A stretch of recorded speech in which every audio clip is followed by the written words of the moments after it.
place to the last stand with funk.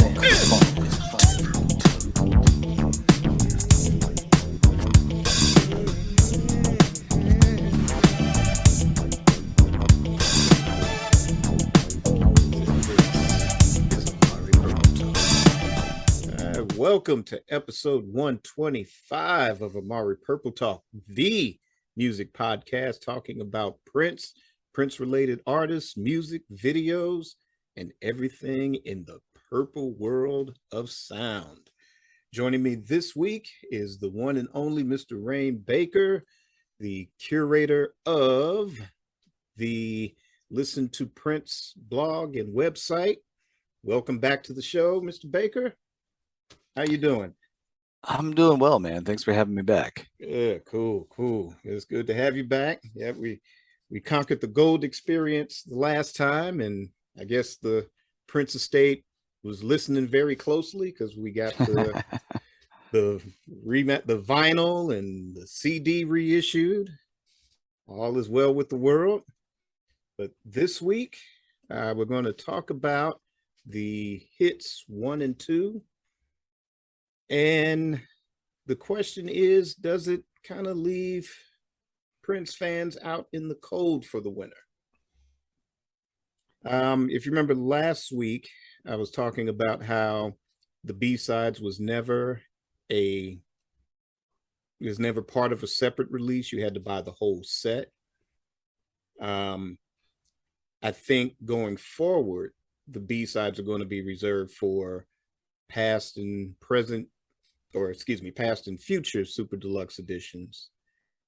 And while the hits and the B-sides, while it's still a great idea, or it was a great idea for 1993, I don't really see how it holds up now, other than that it's that memento from the past that if you were a fan of that compilation, now's your chance to re-own it in physical form. So I'm gonna throw the question over to Mr. Baker, and I don't know, what are your thoughts on the hits, the B-sides? Did you enjoy it then? Do you think it's a good idea now? You know, I think you're kind of right where the hits, the B-sides, that like at least that compilation was better served in 93 than it is now. Mostly because in 93 it was still kind of fresh and relevant to here's the career of this amazing artist who has put out pretty much an album a year since he debuted. In case you don't have all of that, here's a sampling of everything. To reissue all that now, that's still kind of saying, remember when Prince was with Warner Brothers? Don't you want to go back to that? You know, I mean, it's nice that it's there, but there's been so many different greatest hits compilations, not just the main ones that we know. There's the promo ones that were made, and you know, they could have done something where it was kind of an update greatest hits. Instead, it's the radio edits greatest hits from the Warner Brothers years. Yeah. You know, it is kind of dated. I don't think the concept itself is dated. You know, there's 38 albums that they officially acknowledge as Prince records, and by my count, there's closer to 83 because the Jill Jones record was a Prince album. All the Time records were Prince albums, and so on and so on. The Family, yeah. The Family, Madhouse. But there's just been so much that it's like they want to ignore that there was the second half of the career. And while it's kind of nice to just have a reissues of all the original catalog, they just did this one a couple years ago on the purple vinyl. So it's kind of like, why are we doing it again so soon? There was Forever. There was Ultimate. There was, you could make a new greatest hits compilation that maybe goes beyond 93 or 95, or includes musicology and guitar and what really should have been the Planet Earth single of The One You Want to See. But, you know, there's just so much other music that they could have done.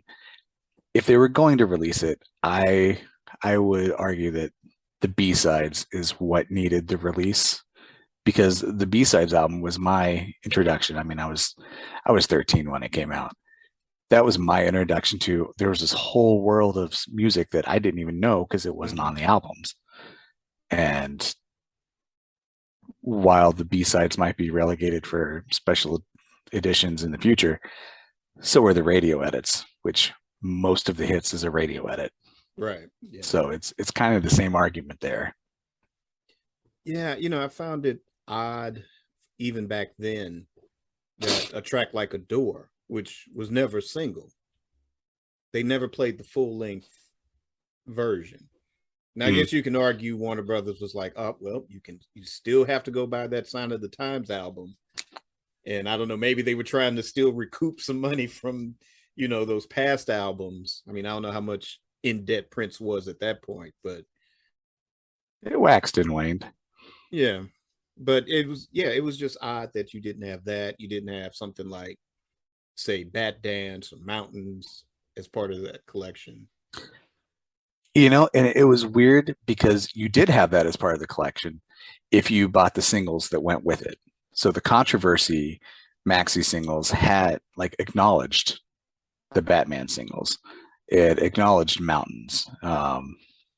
Did it acknowledge Mountains? I think it did. Let's see. Mountains was on Forever. I don't think it was on the hit. I mean, the Controversy singles that were kind of like satellite releases along with the hits. There were two versions of it. One 4-track version had 3 extra greatest hits B-sides, and then the other 4-track version had 3 different B-sides. Then they were all kind of released concurrently with the hits. Wow, okay. Yes, I missed out on. See if I can pull that up real quick.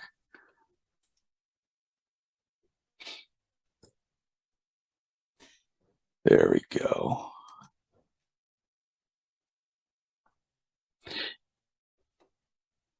Oh, excuse me. It was Another Lover, not Mountains, that was on one of the 4-track versions of Controversy. Ah, okay.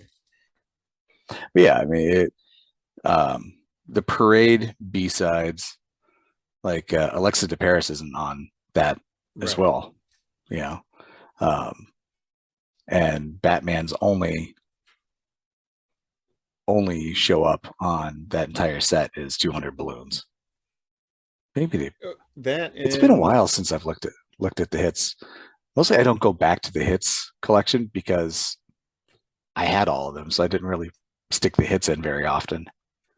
Yeah, I know your incentive for getting the B-sides. It's similar to mine, because I had all of them either as 7-inch singles or the 12-inch singles, which 9 times out of 10 ended up being extended versions or the actual versions of those B-sides. It was the novelty of finally having something of that on CD. Yeah.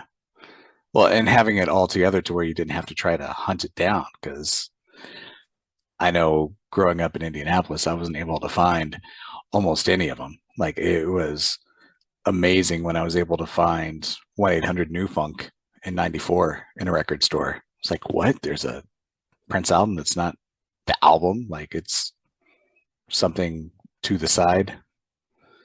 It was amazing that I could even find that. Wow. Okay, go ahead.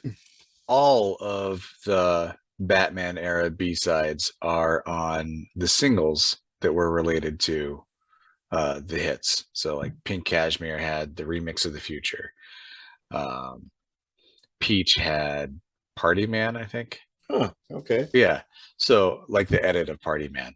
So there were Batman representation, but only on the singles. And since the singles for the greatest hits compilation, which is a weird thing to have anyway, just in general, singles for a greatest hits compilation. But yeah, they had things that were not on the actual album. Yeah. Yes.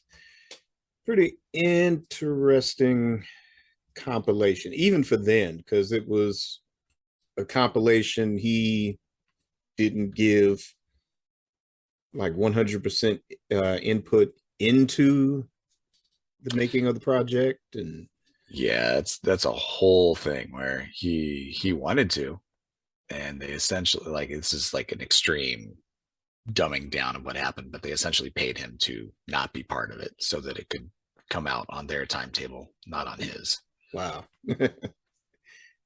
Yeah, but you know, again, there are people that love this compilation. Well, Yeah. not based on what I've seen on social media the last couple of weeks. There are people that do enjoy it, and that's cool. You know, if this is one of your favorites, you know, you finally get to have it on physical media. Like I mean, said, oh, go it's a ahead. good collection. It's Mhm. a good collection. I mean, it's got all the broad strokes that anybody who's not familiar with the 80s work, it's got everything that you need to get a good, put it in college terms, that 100 200 level just introduction to the Prince catalog. It's not going to have some of the deeper stuff, like, you know, there's no DMSR on here, but you know. No, but you know, again, it's I was saying the week before that it is a very good introduction. You know, if you're a newbie or a casual fan, it is something that is very nice to have. I think for me, I'm just looking forward to, you know, we're in this phase of, you know, this is now a legacy, you know, that we're dealing with, and no longer an actual human being that's still performing and still writing. And to kind of keep his entire career in perspective, which, you know, he was always forward thinking, and really at the sacrifice of his legacy to constantly, you know, keep the focus on the here and now. Yeah. And I think to kind of honor that would be to honor the entire body of work. Now, mind you, the 80s, that's pretty much the financial foundation. You know, without that period, there'd be no 90s, there would be no 2000s. Right. So, yeah, definitely honor that and celebrate it. And, you know, for a lot of us that were around then, yeah, it's nostalgic, it feels good. But, you know, I remember, you know, his career was still unfolding. I never jumped off the bandwagon. There were things I weren't a fan of, but, you know, I always figured, okay, this album isn't for me, but the next one will be. So you know, I think going forward, you know, the estate should look at something that, you know, honors the entire body of work. And granted, this is a chance to put product out on the shelves that had been out of print for a long time. And I get that. But I still think that it's time to keep the whole thing in perspective. Like, okay, let's celebrate the 80s. You know, that was the foundation. Okay, Right. now let's move on to the 90s. Let's celebrate that. Let's move on to the 2000s and celebrate that. And, you know, I feel like they tried to do that with Anthology, the 95 through whatever set that they did. But that was such a low hanging fruit. Like, they literally grabbed 2 tracks off of almost everything and said, we'll just put these on there. It'll be one long, massive playlist with no real direction or unity or thought to how we're going to put it in order. And it felt like a mess listening to it, but it did have the broad strokes of what you would want for that last half of the career. Just, you know, at that time, no Most Beautiful Girl in the World, which was kind of a shame, but that's a whole other thing. Yeah. Well, now we got it back. Now we got it back in an unfortunate way, but we got it back. Yeah. But, you know, it's, I feel that there should be someone to like really curate that type of compilation where, Yes, you know, it's fine. You know, you got to have some hits on it, But like you said, not just pick any two songs from each project, but something that has some significance. Like say, yeah, like maybe a DMSR would be one of the selections, or select a hard rock lover, or select I don't know what's the universal favorite on something like Planet Earth, one of those tracks. Is there a universal favorite on planet Earth? Well, everybody knows that is my favorite Prince album. It's better than Purple Rain. No, that album, the one you want to see, I just always feel like that's such a missed opportunity. That could have been the summer anthem, but they went with guitar instead. Yeah. And I mean, they did make a video of Somewhere Here on Earth. That is the one song I do like from that album. They did make a video of that, but still. Oh, they finally put the video of One You Want to See up on the YouTube. You're right. Yeah, I haven't had a chance to look at it though, but I've seen. Yeah, it's fun. I've seen the thumbnail. It's perfect summer. It would have been a perfect summer 2007 video, and it just sat on the shelf. Yeah, see, that's why we need someone to curate that. And they need somebody who's a fan, but somebody who can take a step back from being a fan at the same time. Mm-hmm. And I don't think they have those people in that circle. And all the people that I see really wanting to jump up and do that job. I mean, I'm one of them, but that's a whole other thing. But all the people I see very, very vehemently petitioning to be that person cannot step back from being a fan to realize that maybe this one's a little too tongue-in-cheek for commercial sake. Yeah. But again, if you're doing like an anthology and something like that, where you need a volume 1 and volume 2, maybe 2, 3, 4 CDs a piece, then it's about the work that is the most artistic, the work that was the most celebrated. Not only, again, just the hits, but the deep tracks, some of the B-sides. And, something that would give a complete balance to his career.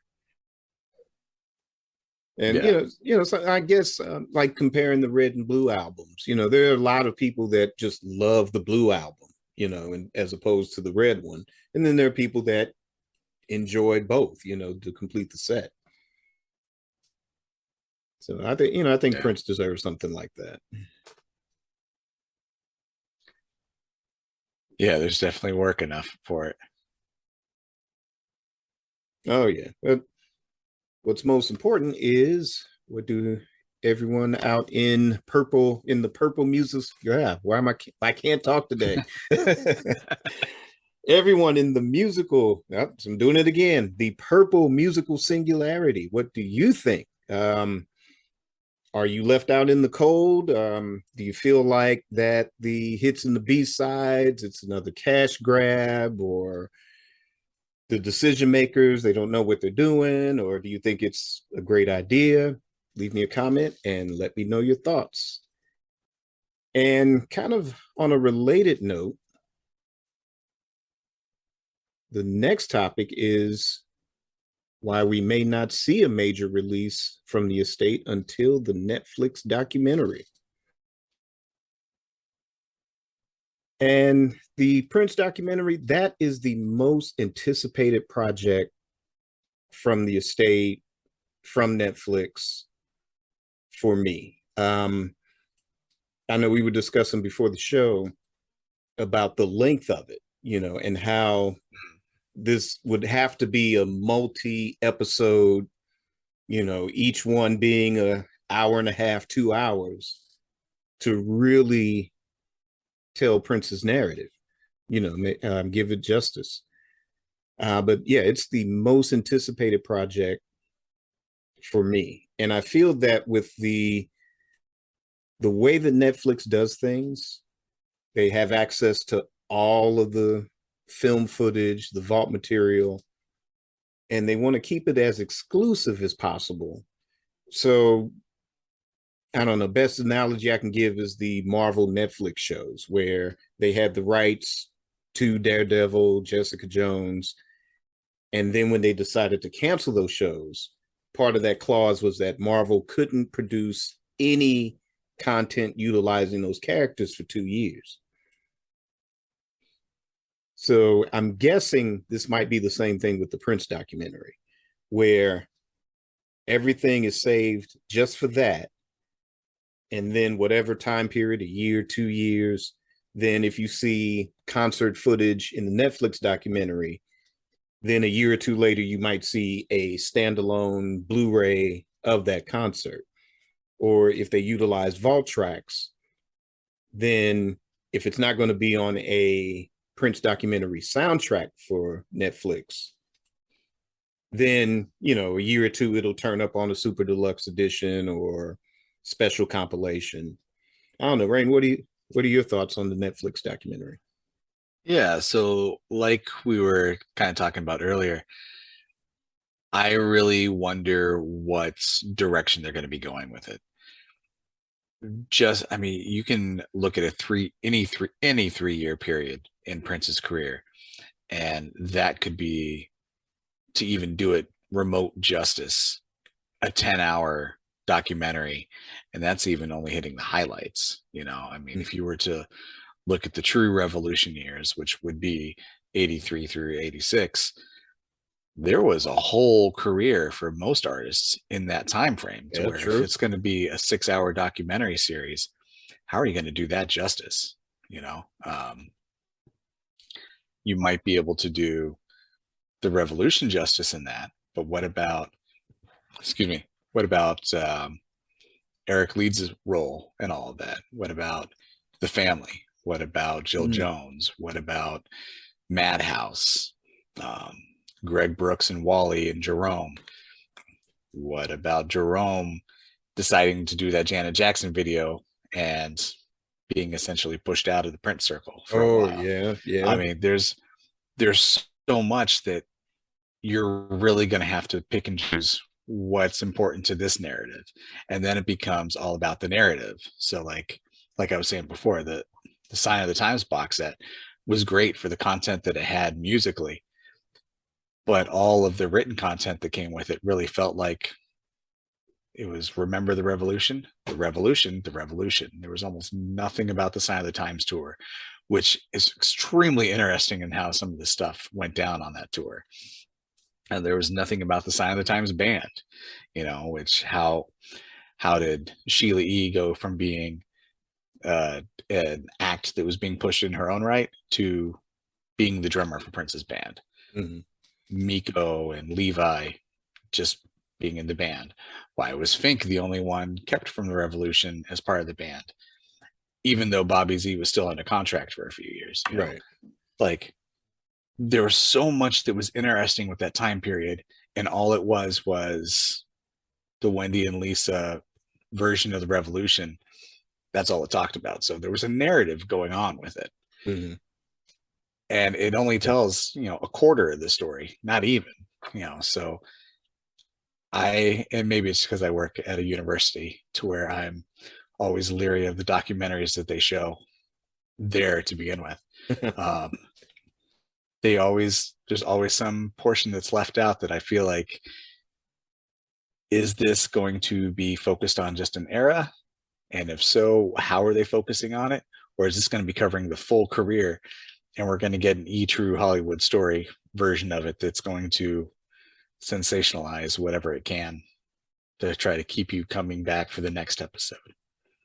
I don't know. I'm just kind of leery of the documentary. And I hate to think that you're right with being a couple years before we'd see anything coming from that, but man, I bet you are. You know, anything that gets used in that is probably going to try to go with the old school version of, well, they know it's there. Let's keep them on the hook for a while and build that just salivation for it, and then we'll finally give it to them. And it's not that world anymore. People want it instantly. If they don't get it instantly, they're going to forget it. I mean, just the Prince fans aren't going to forget it. I was going to say, yeah. But the focus for almost any project are the casual fans, are the people who aren't already the initiated, because they know they've got our dollars. I mean, they know that they have a guaranteed sale from somebody who hosts a Prince podcast or writes a Prince blog. You know, they know they have that sale. It's the other sales that they're hoping to increase their money with. So I feel like the estate's going with some old school business mentality, and if you're right about the way that the Netflix document material might end up shaking out. I feel like it's just an antiquated mentality. Yeah, and remember that these decisions were made while everything was under Comerica Bank. Right. So you didn't have the full cooperation of the actual family members, even before some of them sold out to Primary Wave. And those that sold out to Primary Wave, their lawyer bills were due. Like they had to pay those, and that was the way out. And I'm sure they didn't really want to, but you know, you got those crushing bills on top of you, and they're talking about taking away your home or whatever they were doing. I don't know if that's actually what was happening, but when they demand their money, they're going to let you know that they're demanding their money. Right. So, and if Primary Wave comes along and says, "Hey, we'll give you this to get you out from under that," they're probably going to take it. Yeah. And if I understand correctly, I think they still have some decision-making process. You know, they're still involved in that area of it, I think. That I don't know. I haven't looked into all that too much. Mostly just kind of waiting to see how things start shaking out, and then look into it and figure out what is actually going on. Yeah, they've been quiet, extremely quiet. So hopefully they're making some major plans.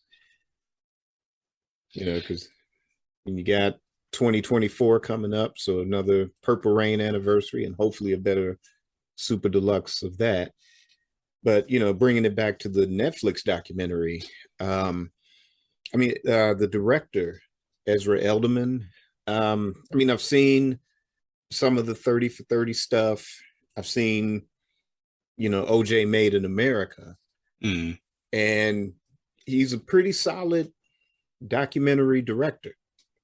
So I'll give him credit with that one. But again, like you said, the narrative, you know, what's it going to be? Since these were decisions that were made without the family, I guess. I'm just assuming that. I don't have any inside information.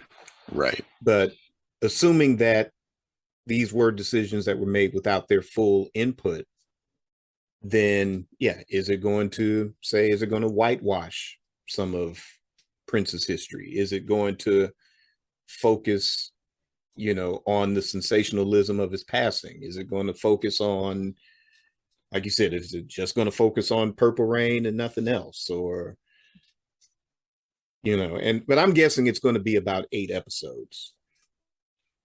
That seems about the usual length for something of that nature. Yeah, and that's what I'm hoping. Yeah, I'm hoping for about 8 episodes, and spending a good hour and a half, 2 hours each episode, to where you can kind of put everything into context. You know, begin and have a beginning, middle, and end, and to have it as balanced as possible. You know, we won't be able to avoid, you know, the tragic details of his passing, but like you said, don't have it be like episodic television where, okay, this is his life story, but now we're going to foreshadow his taking drugs, or we're going to foreshadow this, or we're going to foreshadow that. And then it builds to this, you know, big crime scene drama. Yeah. At the end. And, you know, I haven't kept up with the documentary since Ava, it's on the tip of my tongue, DuVernay. Yeah, Ava DuVernay. Yeah, there we go. I haven't kept up with it since she departed the project, because for a while I was sending in not exactly a resume, but a request to assist Mm. to those offices every day, pretty much. But when she was in charge of it, some of the things that I was hearing, I was hopeful for it, because it wasn't the little bits I was hearing here and there. It wasn't going to be trying to cover everything. It wasn't going to try to be the end all be all of it. It was going to focus on, this chunk we're going to focus on for this part of it. We're going to focus on this chunk for this part of it, and be very upfront that everything was huge. And this is just, tiniest little bit. But I haven't really looked much into how it's shaping up now, partially because I don't have Netflix anymore, but this might be the reason why I get Netflix back. Yeah. Well, trust me, there's no trailer. Oh, If there was a trailer, no I'm sure. Yeah, I got to step up my video game, so I could be ready for that reaction video when they do drop the trailer. Yeah, unfortunately, there's no banner next to the Netflix banner saying coming December 25th. But yeah, but I'm optimistic, and I think because of the mystery, because of the change in directors, and then you had, I think, was it last summer or summer before, you had Kat that kind of walked off the project and then came back because she felt it was going to be something that was going to be, kind of tabloid. Yeah, to Kat's credit, she is very protective of anything that she's going to be a part of that talks about Prince, to where if she feels like it's not going to do it justice, or if it's going to try to lead it in a direction that may not be accurate, she's very vocal about not wanting to be part of something like that. I have mad respect for Kat in that regard. Yeah, and there's been some positive things that have been said too by other participants, but they did work it out, and if I'm not mistaken, Kat did come back to participate in the documentary. But like I said, I respect her decision. And yeah, and granted, somebody should be protective of the legacy. And that's one of the funny things with just Prince in general, that a lot of people got, I don't want to say the short end of the stick in their deal with Prince, but they're fiercely loyal. Yeah. Like the way Kat ended up leaving was akin to the way that Paul ended up leaving. And, they're both still, even though that was rocky for a while, they're fiercely loyal, and they don't want to leave a stain on it. So yeah, if somebody who left Prince's orbit in that strong of a way, and they're still wanting to make sure that no, this isn't doing that right, I'm out, that says a whole lot. Yeah. And it's it's show business, not friend business. And right. Everybody has been through the ups and the downs, and they understand that. It reminds me a lot of like Sly Stone, the family Stone, regardless of what happened in any given period, they never have a bad thing to say about it. Yeah. And they're just as protective as well. Yeah. So I'm glad to see that. Definitely could. They definitely could, but they don't. And that's it, because it's something that unless you've been in that band situation, you don't get. That's your family. It's like that drunken uncle that you can't stand to be around at Christmas, but don't you say something about him. Right. That's true. So like I said, I'm still optimistic about it. And again, this is still probably the most anticipated project for me because I'm hoping it's a balanced, project. Looking forward to lots of things I've never seen before, hoping to learn some things from it. Yeah, I'm hopeful. I'm Yeah. hopeful that it'll be that way. Yeah, if not, we'll do an episode about that. Because I don't know if anybody remembers my rant about Morris Day not having access to the time anymore. If anybody's heard that episode.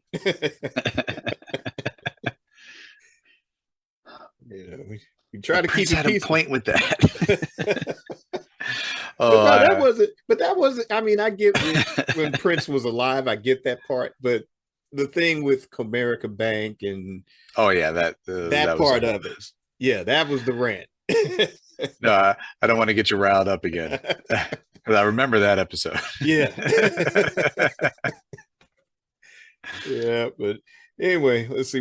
What do you guys think about the Prince Netflix documentary? Are you anxious to see it? What things would you like to learn from it or looking forward to as far as unseen footage, vault tracks?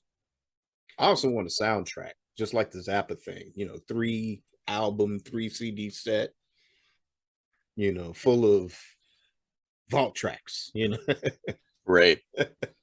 And I mean, and if anyone's listening, have it be have the music tell the story as well. Even if it's alternate versions Yes. of the songs that were released. Yeah. Even that would give the people who already have everything as it came out, that would give them a reason to be interested in it. Yeah.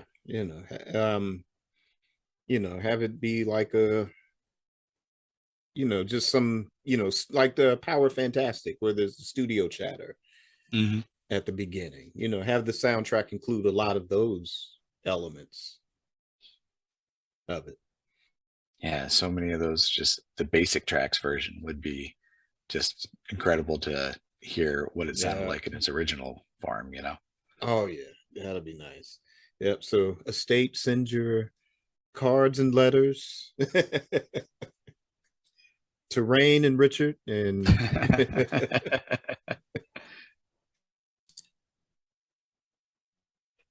all right, so we've sent our resumes to the Prince Estate. Hopefully they'll give us a call tomorrow. I'm hoping. Yeah. Yeah, I can't keep giving away these ideas for free. No. Yeah, that's why I had to scale back the blog a little bit. I had somebody look at it and like, you're giving this all away for free. You're right. Gold Experience Reissue. That was my idea. When I see them, they're going to get my money. Yeah, all right. So we're going to move on to the segment called Purple Pieces. And that's just little tidbits of news that has happened in the purple world within the last week. And we're going to start with the reissue of Velvet Rope, the deluxe edition by Janet Jackson, which dropped on October 7th in time for its 25th anniversary. And we also have Kevin Smith announces his Rainbow Children era footage will be in the Prince Netflix documentary. All right, Raine, so which one of those topics jump out at you first? Mostly the Janet Jackson, because it just means I'm getting old. I remember when Velvet Rope dropped. Yeah, no. I mean, it seemed like yesterday. It seems like last week, but no, that it redropping recently. It caused me to pull it back out because I'm old. I have the original CD. I don't know why I pulled that out of my regular rotation because that is just such a good record, just start to finish. Like it's just such a good record. Yeah. I mean, I played it a lot when it was out, and I don't think I've listened to it. I don't know, maybe like 99, early 2000s. Maybe it was the last time I really listened to it. But since it dropped, I took a opportunity to give it a listen. And as far as the original album itself, man, that is some amazing production. I mean, just the melodies are just beautiful. Um, the songwriting is very solid. Yeah, I mean, And it's a whole statement. Like there's not a track in there that if you pulled it out, you would feel like it was stronger for. Like everything is vital to it. Like it's just such a good record, like start to finish. It's one of those that I remember because I have a sound recording degree, and I remember I was asked to come up with 5 records that I thought, the production was just solid. And while Velvet Rope wasn't in my list, because I had to really, really narrow it down, it was one of those. Like I'm just, since we were talking a little bit about it before the show, I'm just starting to really remember, like, that was a go-to, put the candles on and, at the end of the date, uh, but I mean, if you remove a piece from it, the whole body of work is weaker for having that removed. There's nothing you would want to add to it because it's a complete statement of its own. I mean, she knocked it out of the park with that one. And yeah, I just don't know why it ever dropped off of my regular rotation. yeah, you're right. I mean, there was All For You, but then again, that was what, 5 years later. And then she's had, of course, albums, several albums since even that one. Yeah. And I remember people kind of going back to it, but like I said, I never really had the need to go back to it. And I don't know why, because like I said, listening to it now, it's like, man, that's something you just kick back and you just get immersed into the experience. Yeah. Yeah. Yeah, absolutely. And even listening to the bonus cuts, which are just like the extended versions of a lot of the singles. There was one I didn't realize, Jay Dilla had done a remix of, Got Before It's Gone. I didn't realize that. There was one, Get So Lonely. There's the Teddy Riley remix. Now I was aware of that one. That one got extensive radio play, more so than the original single did. Mm-hmm. Yeah, but even just the remixes, they're companion pieces to the original album. I think, they're just so sonically solid, in the production. So you had Jam and Lewis that did the production work for the original album, and like I said, having all these heavy hitters for the remixes. Yeah, I mean, wow. And then it's weird because nobody knew this was coming out. I think it was like the week before, and it's like Velvet Rope reissued, October 7th. Like, what? Yeah. Yeah, I think it was already out before I even knew that they were doing it, and which isn't an abnormal thing these days. I'm not as plugged into the world of what's coming out as I used to be. But that's mostly just because there's so much coming out all the time. You can't stay ahead of all of it. But yeah, this was out and I didn't even know that it was coming. But it was one of those nice little surprises, like, oh yeah. Oh, that was 25 years ago. Yeah. Still solid though. Yeah. And I don't see it available on physical media at all. There was a reissue of Velvet Rope on vinyl, but just the original album. And as I'm looking on Amazon now, it's saying that it's currently unavailable. It does say it's a limited edition too. Honestly, with a reissue, I'm fine with that. Like, if it's available digitally, that's great. But, you can probably still find the original out there somewhere. Oh yeah. I still have my original CD. So yeah, I mean, I still have, so I haven't tried looking for it, but I'm certain you can probably find it out there without doing too much heavy lifting. Yeah. Yeah. And it's good. She's focused on, still touring, still coming up with new music. But I'm happy that she's focusing on the legacy, celebrating this album's 25th anniversary. Major vinyl reissue campaign, I think, was it the year before? All those were out, especially the Control remixes. That I think that's still available on physical media from that reissue campaign. So yeah, this is an amazing album. Hopefully one day it'll be on some kind of physical media, but at least it's on streaming to where everybody can enjoy it. So by all means, check it out.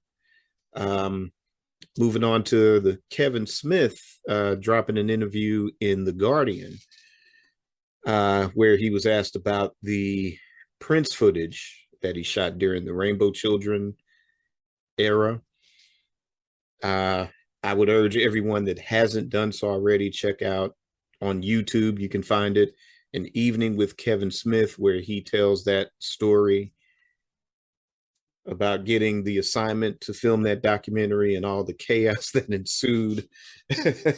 Yeah, I'm super interested in the footage, but I'm not sure what we're going to find, or if we're going to enjoy what we find, because it sounded like the story I particularly remember was somebody coming up to Kevin when people were critiquing the Rainbow Children and saying, Prince doesn't want you to have people talk about the album right now. And Kevin's whole thought was, but this is the first truly interesting thing that we've been shooting, is what people think of the album. Well, Prince doesn't want you to talk about it. It's like, so like, what are we going to get out of that footage? Is it going to be the visuals? Because I mean, the visuals, because of what was it, the 2001 celebration? Yep. Yeah, it would have to be. The visuals would be great to finally see, but is there going to be the dialogue to go with it? And if there's the dialogue to go with it, what story is that going to tell? Well, the thing is, he eventually did reluctantly at first was forced to come out of the studio and come down and answer the questions, because they were, because the audience, they were coming up to Kevin Smith like, well, what's this album about? Is it, is it anti-Semitic? Is it, is it racist? Is it this? Is it that? And Kevin was like, well, dude, you're gonna have to come down here and answer these questions. I can't answer these questions. But once Prince got down there and started, engaging the crowd, then according to him, it was probably the most fascinating part of the entire shoot. So I think definitely, because I think you would get, I don't know. I mean, I don't know how transparent Prince was, or how open he was during those discussions, but apparently he was obviously passionate about what he was thinking and how he was feeling. And I think that's something that we don't really get a glimpse of, say from an MTV interview or sitting next to Jay Leno. I don't think we really got that. But I think if they use that segment, I think that would be the most exciting part. Again, which would make that Netflix documentary the most anticipated, maybe just for that footage by itself. Because I think if there is some type of a narrative and it does point to maybe what he was thinking of feeling spiritually, or that evolution of his spirituality. Yeah, that's a key piece of film to have. Now that would be an interesting just thing to jump onto for the documentaries if they were about celebration or xenophobia, where just those were not too many artists at that time were having 7-day festivals just kind of devoted to their work and just celebration of music for music's sake, and without it being the Horde Festival type of thing, or Lollapalooza or Woodstock 95. Right. you know Ooh. which 95 was cool, 99 was a money grab, but uh, but yeah, like if the documentary even like spends an episode focusing on those, that would be rather interesting Yeah. to see. Yeah. And I don't think it was a thing where they reached out to him. This was something they found when they were curating the vault, when they were going in to see what was actually there. And as they're starting to digitize things or archive things properly, Mm. Somebody stumbled across it and was like, hey, what's this? Oh, this is the stuff that Kevin Smith shot. Well, let's get in touch with him since he directed it, and See if he can so, make sense of it. yeah. So, Because wasn't there even a story that he was telling where he went to an office to meet Prince, and like halfway through talking to him realized, oh, that's the stuff I shot. You've already got that cut together? Like, how did you even get that? Yeah. Oh, yeah. There was a lot of stuff. The microphones everywhere. Yeah. Because I think it was something where, like I said, if you haven't had a chance to check out An Evening with Kevin Smith, like I said, go check it out and have him tell the entire story, because it's riveting from beginning to end, how Kevin gets the job, and this sequence that we're talking about, which I'm kind of drawing a blank on the exact details, but yeah, it was something. Kevin was talking to one of the assistants or something, and then all of a sudden Prince just materializes out of. Yeah. Yeah, and I think even on the DVD, I used to have it. It's been lost to time, but that entire story about Prince it wasn't part of the actual An Evening with Kevin Smith program. It was like a Right. bonus feature, and it's like half an hour. Yeah. But it doesn't feel like half an hour. Like you're listening to it, and it's like your college buddy telling you like the craziest story that he's ever experienced, and you're just like on the edge of your seat the whole time, like, no, what happened next? Right. Oh, it went that way. And Shaka's Oh, mad. what? Yeah, Shaka mad. Yeah. It's like, yeah, Shaka mad. That's great. Yeah, What does Shaka's that have to real do mad. with this? But no, if you can find it, it's an extremely worthwhile watch. I would even say buying the DVD or Blu-ray or whatever it's released on these days. I don't know if it was even ever released on Blu-ray. Even buying it just for that is entirely worth it. Yeah. Yeah. I've seen some subsequent um lectures that he's done similar, and yeah, a lot of them are funny. There's one in particular that it's inspiring, if you're a creative person, or not even a creative person, but if you're thinking about a career change or just living life in general. There's one out there that, I mean, it's powerful. It gives you perspective on life and living, and we should all live our lives to the fullest. But yeah, but definitely check out this particular with filming the Rainbow Children era celebration. Definitely check that one out. All right, so we're going to wrap up with two items. First is going to be the Flashback, and our Flashback is on the Symbol album. That was the album that had its what is it, 30th anniversary. this past week. Yeah. Wow. 30 Yeah, years. had the singles. Wow. Yeah. My Name is Prince, Sexy MF, The Morning Papers, Seven, which is probably the biggest single from that. Should have been the first single, but unfortunately it was like what, the fourth? Something like that. Yeah. This is an album that is loved by a lot of people and not so loved by a lot of people. It came out in 1992. I was in a really crazy place in life. I remember being excited for the album. I remember getting the Sexy MF, the video cassette. I think, back when the industry was kind of toying with video cassette singles. Or maybe it was just Prince doing that. I don't know. But I remember being in a record store and saying, like, what's this? Sexy MF? That's Prince on the cover. I'll buy it. And brought it home, popped it in, and it was, a bona fide music video for the single. And I mean, I like the James Brown element of it, but I'm like, okay, this is just something he's just putting out. This isn't the for real single. And turned out it was the for real single. I was like, okay.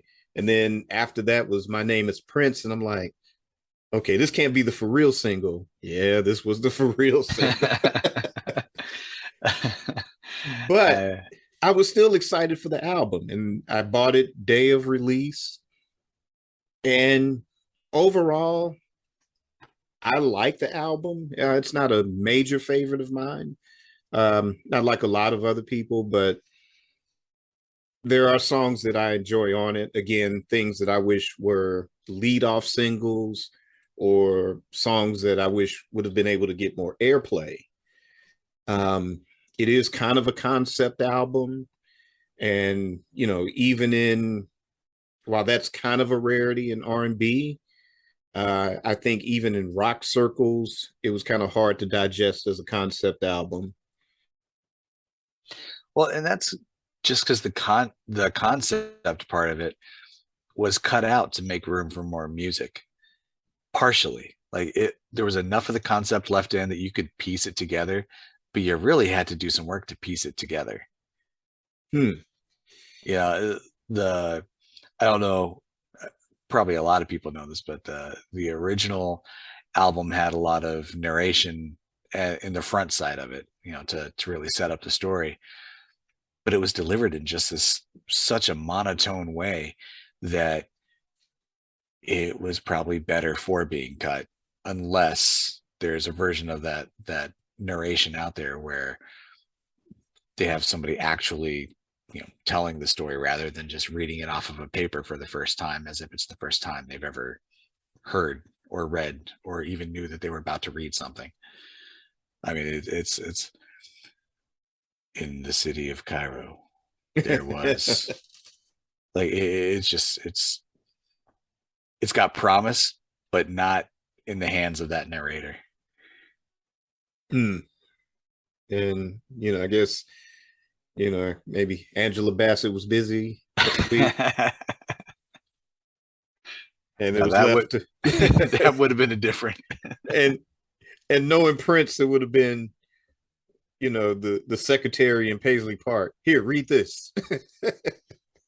Yeah. Right. I mean, what was it? Raine was she the receptionist out for Record Plant, who did the NPG operator segues for the Gold album? Yeah. Gold Experience. Sorry. Yeah. I'm sure it was somebody like that where it maybe was even just a placeholder and it didn't go any further than that, but it leaked out and somebody attributed to it it was going to be this. This is one of the albums I remember playing over and over and over. And I remember my parents having that Darling Nikki moment with I Want to Melt With You, to where I was really kind of making stuff up on the spot. Oh no, that's what I think this means. That's no, that I don't know why there's a river of blood. I don't know. Virgins, what's this about? And my dad whole time, like, son, you know.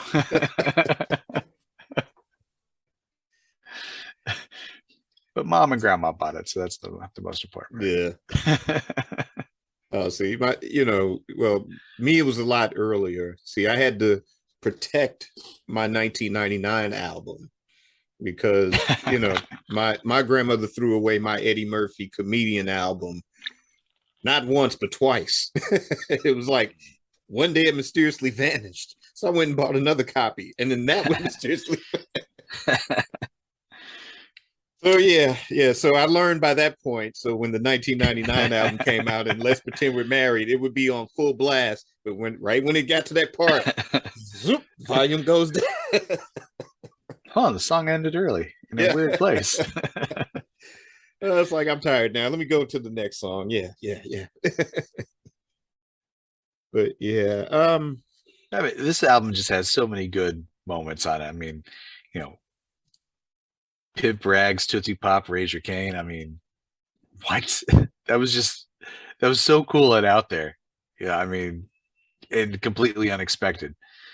And yeah, there's not even a whole lot of filler on it. It just, I can see the arguments where it feels all over the place because stylistically it is all over the place. You've got rock, you've got funk, you've got piano jazz, you've got his first commercial brushes with techno, and the whatever post 90s version of disco, whatever you want to call it. It's got everything on there. And to me, the greatest track on there is Love to the Nines, just because I love those epics where it has so many different passages and then it just all ties right back together. Like arrangement wise, I love Love to the Nines. Yeah. Is it a little bit silly? Yeah, it's a little bit silly, but it works. That's only in the lyrics. It works as a piece, but just musically, like it grabs you and doesn't let go. Yeah. And again, that's, to me, a track that should have garnered more attention than what was actually released. Well, as the first two singles, I think, Morning Papers was definitely a good single. I mean, it did kind of go top 10 or top 5. 7 was also like a top 5 hit. But I think it would have gone down better if those were sort of the lead offs. And like you said, it was so much of an epic as an album. Even for 1992, and now we're like full on into the age of CDs, and where you had so many hip hop albums kind of be that epic in scope. I mean, again, Prince, I always feel like there are times when he's so far ahead of his time that he kind of ends up being the one, where if they're inventing the airplane, his is the one that ends up crashing no matter how good it is. And then everybody that comes through after him, whether it's like, you see now, what is it, Beyonce's latest album, where she's using the gun microphone now and doing the homage to that Symbol album with that, and the fact that, she's done, here's this high concept album, here's 20 videos that go with it, and I'm going to release it in this weird way. You're not just going to get the CD right away. Yeah. This was all, all that DNA is traced back to Prince. And I think this is one of the albums that the more I think about it and the more people have been talking about it this past week, I feel like this is, something that, I mean, I think it should be re-released. I think it should get, maybe a super deluxe edition. Yeah, this one definitely needs something. I mean, this was Prince's A Night at the Opera. I mean, it had everything on it. And Yeah, oh, yeah, there was It was around the time when people really stopped caring whatever it was, whatever you do with the LP, that's fine. But it was still kind of tracked with an LP in mind, to where if you, I'm sure everybody who listens to your show is very uh, aware of Prince Vault, but so if you don't have oh yeah. access to the vinyl, you can look it up there and see how it broke down. And I always encourage people, for anything that was originally released with a vinyl version, not where they've gone back and recreated a vinyl. So like the musicology vinyl, I'm kind of like whatever. But the side Mm, programs on this one, they're just such a compact story. I mean, the first side is My Name is Prince, Sexy MF, and Love to the Nines. I mean, that's a grabber 3-track set right there. And then side two is, Morning Papers through Sweet Baby, and kind of like tells this whole love story narrative arc. And it's just, everything is just so well crafted for the LP version, that the CD, which more people were uh, aware of and had access to, you don't get that same experience. mm, Because with vinyl, you had that forced intermission where you had to physically, move the arm, flip it over, mm. and you had that kind of that time in between to let that side program sink in, and to really evaluate, like, oh, okay, this has some kind of feel to it, that you don't get that with just the straight playlist, which is a sad thing of where music consumption has gone today, where if you have a 20-song playlist, it's a playlist. Yeah, You don't, yeah, you write those 20 songs either work together, or you've created a playlist that's good for a party, but there's not a break in between to kind of let people digest a certain portion of it before they right, listen to the next. right. And with this album, it is one of the last ones that he put out with an LP version that really does have that very succinctly and very well. I mean, Yeah, like the last side is, I want to say it starts with 7 and goes through Sacrifice of Victor. There's a whole narrative there where, 7 is literally the video. Was the video is pretty much exactly what his mindset is supposed to have been when he was creating the song, taking out all of his former selves so that he could be worthy to move forward. And the way it ends with Sacrifice of Victor, it's just a personal narrative that you don't get that picture of it when you're listening to 7 start immediately after the flow. yeah, yeah. And I agree. It's but I mean, he's always been like that, where Yeah. it's the thing to where he's not catching up to you, you're catching up to him. I mean, the hip hop stuff, yeah, that's a little debatable. It's him more or less chasing the trend as opposed to the other way around. Mm. But I think the overall concept of the album, how it's packaged, how it's produced, I think it kind of overshadows that. And, it does give you a pretty good listening experience. Um, for me, like I said, because so much stuff was going on that year, 1992, fast forward about a year later when they dropped the video, the Three Chains of Gold video, I kind of enjoy that context of it more than the actual album. Yeah, and Three Chains of Gold is the better narrative as far as the concept goes, because it really expands on the rough draft that the original album was going to be, and kind of fleshes out things that didn't make sense, so to speak, Mm. in that original narrative. It just kind of makes it more. It's that Three Chains of Gold video is fantastic for for being a series of music videos, but it's a good compliment to the album. And if an SDE comes out of it, man, I hope they put that on there, and I hope Maite is okay with them putting that on there. For those that haven't seen it, there's a different reason why she might not be. Yeah, I think this one would be a different, type of a super deluxe because it is so immersive. Because you just Yeah. have the audio, you've got the 3 Chains of Gold, and I think those things should be bundled together with that. So, again, the state, if you're listening,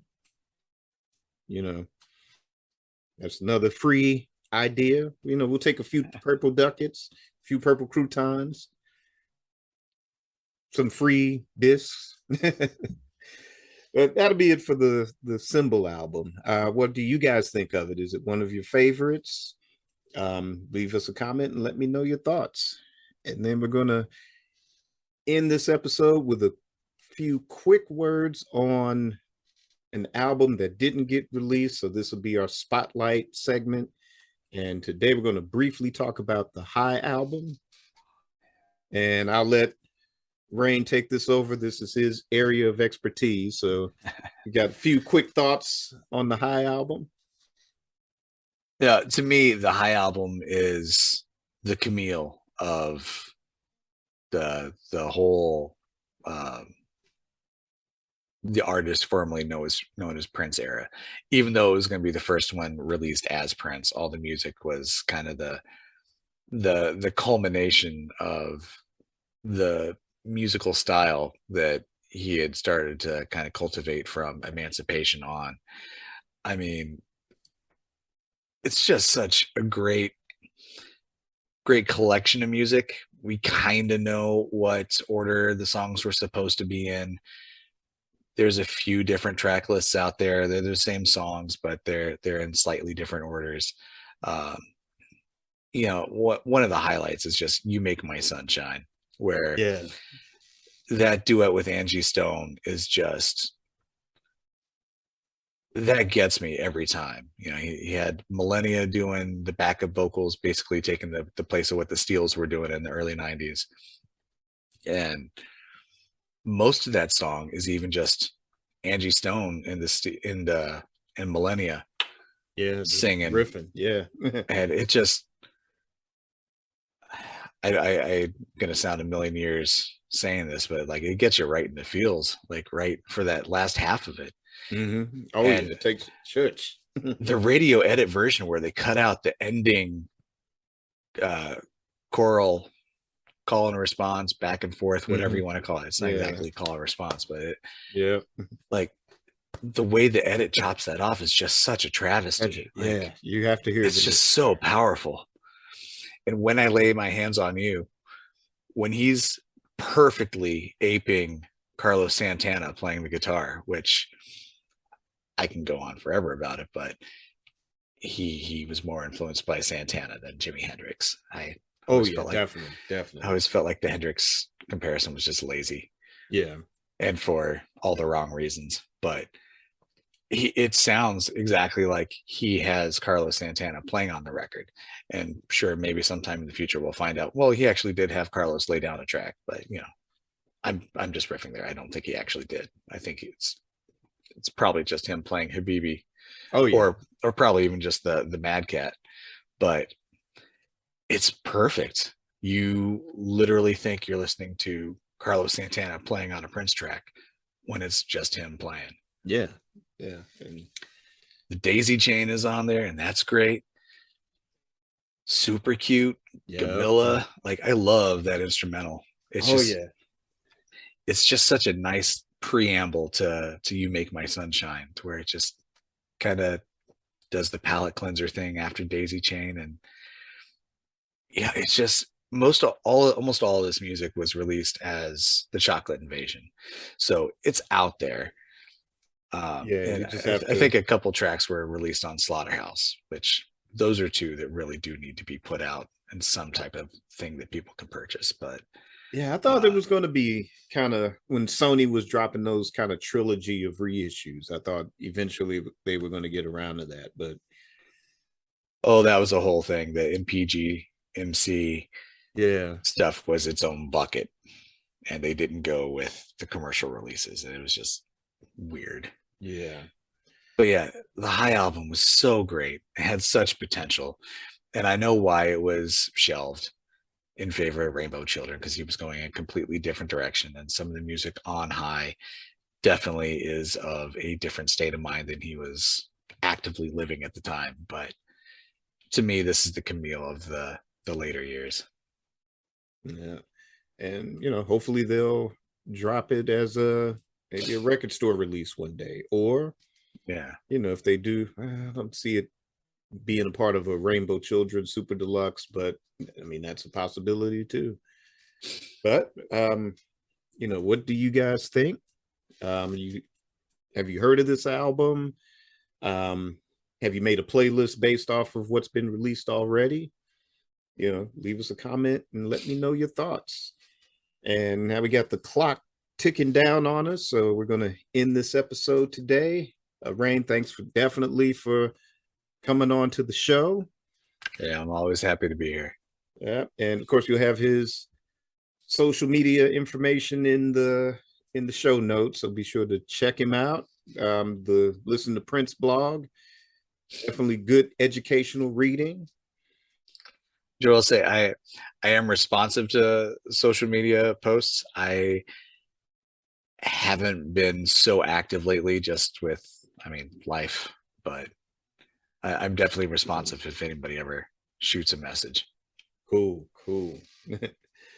All right. So like I said, once again, thanks for being part of the show. And we'll check you guys out next week out in the Purple Musical Singularity. So until then, create your day and create your life. Peace. Later days.